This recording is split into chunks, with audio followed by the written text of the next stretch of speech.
અંધશ્રદ્ધા મુદ્દે સાંસદને ચેલેન્જ કરનાર ભુવાજી ઘેરાયા। ઠાકોર સમાજના અગ્રણીઓએ ભુવાને માફી મંગાવી। પાટણના મુના ગામના અરવિંદ ભુવાએ માફી માંગી। આગેવાનો પહોંચતા મુના ગામમાં ઘર્ષણ સર્જાયું હતું। અરવિંદ ભુવાના નિવેદનથી ઠાકોર સમાજમાં ભારોભાર રોષ છે। ગેનીબેને અંધશ્રદ્ધાથી દૂર રહેવા લોકોને અપીલ કરેલી। સાંસદની અપીલ સામે અરવિંદ ભુવાએ ચેલેન્જ કરી હતી।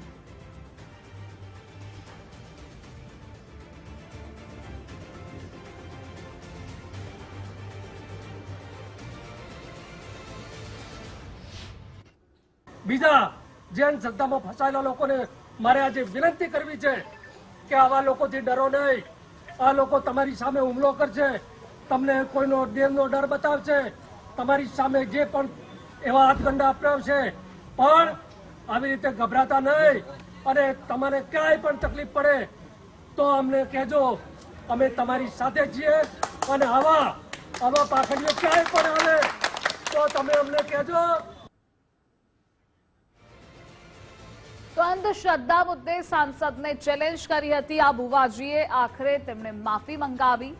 ઠાકોર સમાજના અગ્રણીઓએ ભુવાને માફી મંગાવી છે। પાટણના મુના ગામના અરવિંદ ભુવાએ માફી માંગી। આગેવાનો પહોંચતા મુના ગામમાં ઘર્ષણ સર્જાયું હતું। અરવિંદ ભુવાના નિવેદનથી ઠાકોર સમાજમાં રોષ પણ એટલો જ હતો। આખરે તેને માફી માંગી છે।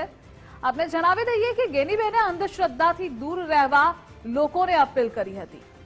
સાંસદની અપીલ સામે અરવિંદ ભુવાએ ચેલેન્જ કરેલી અને હવે આ વિવાદ વધ્યો। આખરે તેમણે માફી માંગી છે। તો અંધશ્રદ્ધા મુદ્દે સાંસદને ચેલેન્જ કરનાર આ ભુવાજી ઘેરાયા છે। તેમણે માફી માંગી। ઠાકોર સમાજના અગ્રણીઓએ ભુવાને માફી મંગાવી છે। પાટણના મુના ગામના અરવિંદ ભુવાએ માફી માંગી। આગેવાનો પહોંચતા મુના ગામમાં ઘર્ષણ પણ સર્જાયું હતું। અરવિંદ ભુવાનું જે નિવેદન સામે આવ્યું હતું, જેના કારણે રોષ પણ એટલો હતો, વિરોધ પણ। જોકે પહેલા ગેનીબેને અંધશ્રદ્ધાથી દૂર રહેવા અપીલ કરી હતી અને આ મુદ્દે સંવાદદાતા અખ્તર જોડાયેલા છે। અખ્તર, આખરે ભુવાજી ઘેરાયા છે। ચોક્કસથી બનાસકાંઠાના સાંસદ ગેનીબેન ઠાકોરે જે રીતે અંધશ્રદ્ધાથી દૂર રહેવા માટે એક આહવાન કર્યું હતું અને ત્યારબાદ એક ભુવો છે જે કહી શકાય પાટણ જિલ્લાના સરસ્વતી તાલુકાના મુના ગામના અરવિંદ ભુવાજી જે છે